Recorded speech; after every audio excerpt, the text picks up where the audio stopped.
Assalamualaikum warahmatullahi wabarakatuh. Selamat datang di pembelajaran IPS bersama Bu Silva.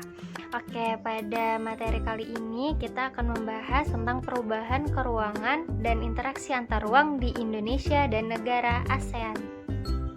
Terdapat 3 subbab yang dibahas, yaitu yang pertama perubahan ruang dan interaksi antar ruang akibat faktor alam, yang kedua perubahan ruang dan interaksi antar ruang akibat faktor manusia, dan yang ketiga adalah mengenal negara-negara ASEAN. Oke, jadi secara geologi, wilayah di Asia Tenggara ini itu terletak pada pertemuan lempeng yang menyebabkan aktivitas kegempaan dan gunung berapi itu tinggi. Asia Tenggara ini terdiri dari 2 kawasan, ada yang disebut dengan ATD atau Asia Tenggara Daratan, dan ada yang disebut dengan ATM atau Asia Tenggara Maritim.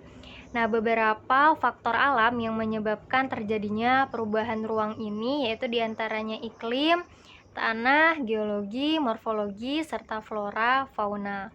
Nah, perubahan ruang ini dapat terjadi secara alami maupun tiba-tiba, yang disebut juga dengan bencana alam. Perubahan ruang akibat faktor alam yang mudah ditemukan itu adalah perubahan ruang akibat bencana alam.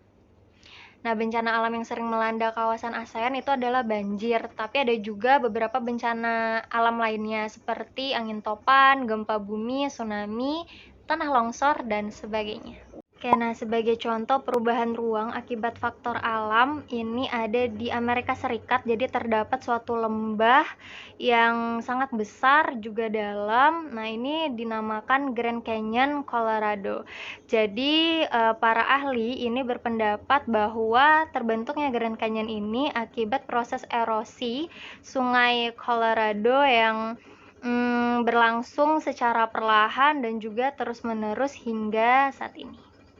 Nah, selanjutnya ini ada topan Haiyan yang tercatat dalam sejarah ini paling mematikan terjadi di Filipina pada tahun 2013 ya. Nah, jadi dampak dari topan Haiyan ini sendiri ini mengakibatkan jatuhnya korban 6.300 tewas dan 1,4 juta orang kehilangan rumah. Nah, dari dampak topan Haiyan ini mengubah aspek keruangan yang ada di Filipina dan juga mempengaruhi interaksi antar ruang di beberapa wilayah di Filipina. Kemudian yang fenomenal juga kita tahu ini ada gempa bumi dan tsunami yang terjadi di Aceh pada tahun 2004 ini telah membawa perubahan dalam konteks keruangan dan juga interaksi antar ruang.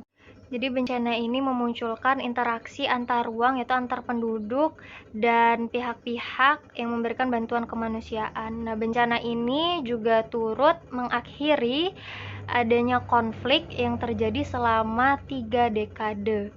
Nah, akibat adanya gempa bumi dan tsunami ini juga itu munculnya perjanjian perdamaian antara GAM, yaitu Gerakan Aceh Merdeka, dengan pemerintah Republik Indonesia pada tahun 2005.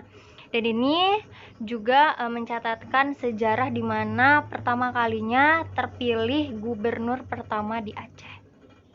Nah, setelah tadi kita membahas faktor alam, nah sekarang kita membahas dari segi faktor manusia ya. Nah, jadi perubahan ruang dan interaksi antar ruang akibat faktor manusia ini didorong oleh adanya pengaruh perkembangan iptek atau ilmu pengetahuan dan teknologi, kegiatan ekonomi, politik, serta konversi lahan-lahan pertanian ke industri maupun ke permukiman. Selanjutnya ini contohnya tebing Breksi ya di Kabupaten Sleman, Daerah Istimewa Yogyakarta. Nah, jadi ini merupakan salah satu objek wisata yang dikembangkan pada tahun 2015 yang ramai dikunjungi oleh wisatawan lokal maupun luar daerah. Nah, pengembangan dari objek wisata ini sebenarnya objek utamanya adalah bukit-bukit kecil yang merupakan sisa penambangan dari batu Breksi. Nah, kalau misalnya kita lihat di sini bahwa dari kegiatan ekonomi yaitu penambangan batu itu ternyata bisa berpengaruh terhadap perubahan ruang dan interaksi antar ruang yang terjadi di dalamnya. Nah, misalnya yang sebelumnya belum pernah ada, misalnya interaksi yang terjalin antara penduduk di sekitar objek wisata dengan wisatawan atau pengunjung yang datang ke lokasi wisata ini.